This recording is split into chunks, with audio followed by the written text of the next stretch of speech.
दोस्तों नमस्कार। ऐसे चुनाव वाकई बहुत कम होते हैं जिसमें बहुत कुछ दांव पर हो। ना सिर्फ राज्य की राजनीति को लेकर, क्षत्रपों की भूमिका को लेकर, बल्कि राष्ट्रीय तौर पर भी उसका प्रभाव होने वाला हो। तो वोटिंग पूरी हो गई। महाराष्ट्र की वोटिंग पूरी, झारखंड की वोटिंग पूरी, उत्तर प्रदेश की भी वोटिंग पूरी हो गई। सवाल सबसे बड़ा यह है कि इस वोटिंग ने संकेत क्या दिए। पहला बड़ा संकेत तो यही निकल कर आया कि दरअसल महाराष्ट्र में आरएसएस की बड़ी भूमिका वोटरों को घर से निकालकर बूथ तक ले जाने की रही, और इसका परिणाम यह हुआ कि पिछली बार की तुलना में तकरीबन 4-5% की वोट की बढ़ोतरी हो गई। तो क्या सभी वोट हिंदुत्व के नाम पर, हिंदू के नाम पर बीजेपी के लिए आरएसएस ने जुगाड़ कर दिए, जो इससे पहले रूठा रहा था? खास तौर से लोकसभा के चुनाव में जो नहीं निकला, या जो पूरा किला ढहढहा कर गिरता हुआ महाराष्ट्र में नजर आया, क्या इस बार वो संभल गया? यह सवाल तो है। दूसरा सवाल झारखंड को लेकर है। आदिवासियों के भीतर समूची घुसपैठ की राजनीति जिस तर्ज पर घुसपैठियों के सवाल पर बीजेपी ने की, ऐसी राजनीति इससे पहले झारखंड ने कभी देखी नहीं थी। क्योंकि बीजेपी एक राष्ट्रीय पार्टी है, लेकिन उसका कोई भी आदिवासी नेता फ्रंट पर नहीं था। उसने अपने मुख्यमंत्री का भी ऐलान नहीं किया, और आदिवासी बहुल इलाकों में घूमते हुए शिवराज सिंह चौहान और हेमंत बिस्व शर्मा नजर आए, जिनका झारखंड से कुछ लेना देना नहीं है। तो झारखंड के भीतर आदिवासियों की वोट की ताकत और महाराष्ट्र के भीतर आरएसएस के सांगठनिक ढांचे की ताकत, यह दोनों खुलकर उभर कर आ गई है। यह पहला संकेत है। दूसरा संकेत इस दौर में यह भी नजर आया, एक बड़ी भूमिका महिलाओं की होती है।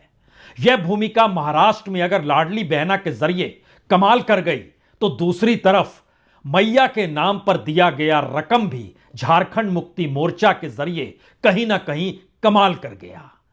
और ना सिर्फ मैया के नाम पर दिए जाने वाले 2100 रुपए, बल्कि इन सब के बीच बिजली बिल माफ किया जाना आदिवासियों के बीच, और इन दो परिस्थितियों के भीतर महिलाओं ने महाराष्ट्र में भी और झारखंड में भी सत्ता के पक्ष में खड़े होकर दिखला दिया। तीसरा संकेत उन मुद्दों को लेकर है जो मुद्दे लगातार रेंगते रहते हैं। उसमें पहली बार महाराष्ट्र के भीतर संविधान और आरक्षण का मुद्दा कमजोर पड़ता हुआ दिखाई दिया। उसके समानांतर यह किसी को समझ नहीं आ रहा था कि दरअसल यह चुनाव जाएगा किधर, जिसको जिताएंगे वो रहेगा या नहीं रहेगा। और इस सियासत की सांठगांठ के बीच में बीजेपी ने अपने आप को सबसे बड़े राजनीतिक दल के तौर पर महाराष्ट्र की राजनीति में खड़े कर लिया, और सबसे कमजोर शख्स के तौर पर अजीत पवार की मौजूदगी खुलकर नजर आई। यहां पर एक सवाल महाराष्ट्र की राजनीति को लेकर यह भी है कि वाकई क्या उद्धव ठाकरे और शरद पवार दोनों के लिए यह चुनाव कहीं उनकी अपनी राजनीतिक जमीन को ही हिलाकर तो नहीं रख गया, या इन सब के बीच एकनाथ शिंदे और देवेंद्र फडणवीस की जोड़ी ने कुछ कमाल तो नहीं कर दिया? यह सवाल भी आज के वोटिंग पैटर्न में खुलकर उभर कर आया। महाराष्ट्र के भीतर कांग्रेस की पहचान विदर्भ के साथ जुड़ी है। विदर्भ की 62 सीटें हैं, और माना यही जाता है कि वहां पर अगर कांग्रेस का पत्ता चल गया तो फिर मुंबई में पताका लहरा सकती है अघाड़ी की। तो क्या विदर्भ के भीतर झटका लग गया? घर घर जाकर आरएसएस के स्वयंसेवक पुरानी बातों को भुलाकर एक हैं तो सेफ हैं नारा सही मायने में आरएसएस और बीजेपी पर विदर्भ में फिट बैठता है, क्योंकि विदर्भ के भीतर कहीं ना कहीं कांग्रेस को डिगाना था। और एक के बाद एक जिन परिस्थितियों में चीजें चलती चली गई, उसमें बहुत साफ तौर पर नजर आ गया। अगर आप नागपुर का जिक्र करते हैं, जहां की 12 सीटें हैं, वहां पर 7 सीटों पर बीजेपी आगे निकलती हुई दिखाई दे रही है।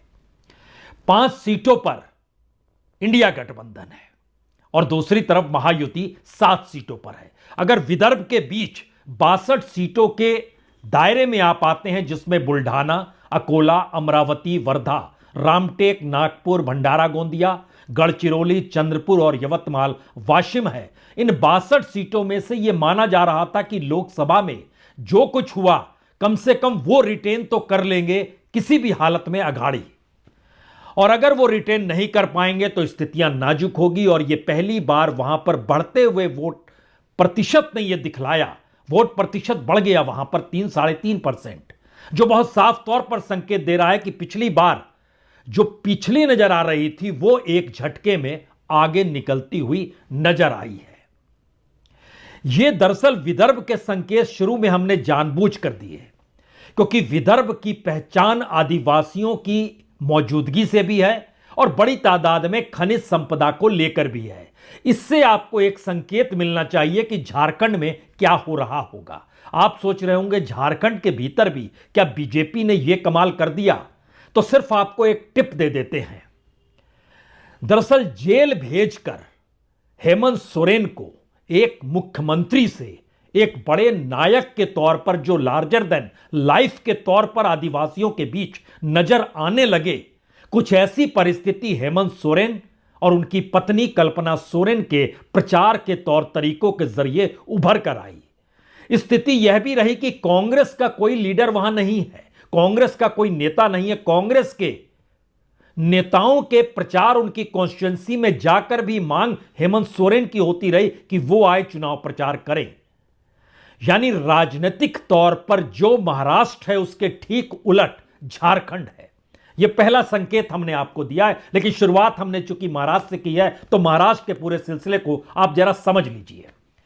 विदर्भ के भीतर यह माना जा रहा था कि नाना पटोले की मौजूदगी है, लेकिन दूसरी तरफ बावन कुले भी तो हैं जो बीजेपी के हैं। माना जा रहा था या वरवट्टीवार हैं, लेकिन दूसरी तरफ अपने तौर पर देवेंद्र फडणवीस भी तो हैं। ये सारे सवाल नेताओं के चेहरों के आसरे नहीं चले। दरअसल महाराष्ट्र के भीतर पूरा चुनाव प्रबंधन का चुनाव था। यानी कौन बेहतरीन तरीके से चुनाव का प्रबंधन कर सकता है, वह घरों तक पहुंचने की स्थिति है, लोगों को अपने अनुकूल करने की सोच हो, और इन सब के बीच अलग अलग योजनाओं का पैसा पहुंच रहा है नहीं पहुंच रहा है, इस पर निगरानी करनी हो, और बूथ लेवल पे वहां पर इस तरीके से पूरे वोटिंग स्टाइल को परोसा गया जिसमें ये जो बटेंगे और कटेंगे था, उसके साथ साथ नहीं आएंगे तो खतरा है देश पर, यह मैसेज निकल कर आने लगा। और जो एक स्थिति बनती रही कि दरअसल अघाड़ी के साथ कम से कम जो मुस्लिम वोट है, दलित वोट है, कुणबी वोट है, आदिवासी वोट है, यह तो एकजुट रहेगा। कम से कम विदर्भ के इलाके में मुस्लिम वोट एकजुट रहा, इससे इनकार नहीं किया जा सकता है। आदिवासी बहुल इलाकों में वोट छितराया है, और कुणबी समाज ने लगभग 70-30 के आंकलन में अघाड़ी का साथ दिया है, लेकिन दलित वोट थोड़ा सा बिखरता हुआ नजर आया, जो एक लिहाज से आप कहते हैं 40 और 60% के बीच में आकर अटक गया। इसको आप 45 और 55 भी कह सकते हैं। लेकिन बड़ा सवाल यह रहा कि दरअसल इसके समानांतर बाकी वोट बैंकों का क्या हुआ, और वो क्या एकमुश्त बीजेपी या फिर महायुति के पक्ष में रहे।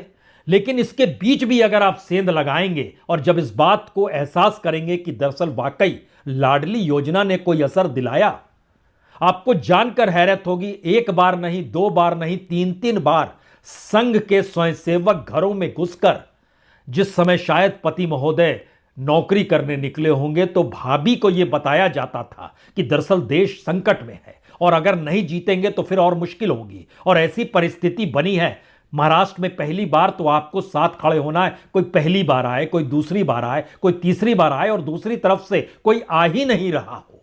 यह मैसेज क्या है? यह विदर्भ के भीतर कांग्रेस के उस मैसेज को डिगाने का मैसेज है, और खास तौर से जो राहुल गांधी की मौजूदगी या प्रियंका गांधी की मौजूदगी या फिर कांग्रेस के साथ जो कभी भी अपर कास्ट भी रहता था, इस पूरे खेल में वो अलग हुआ।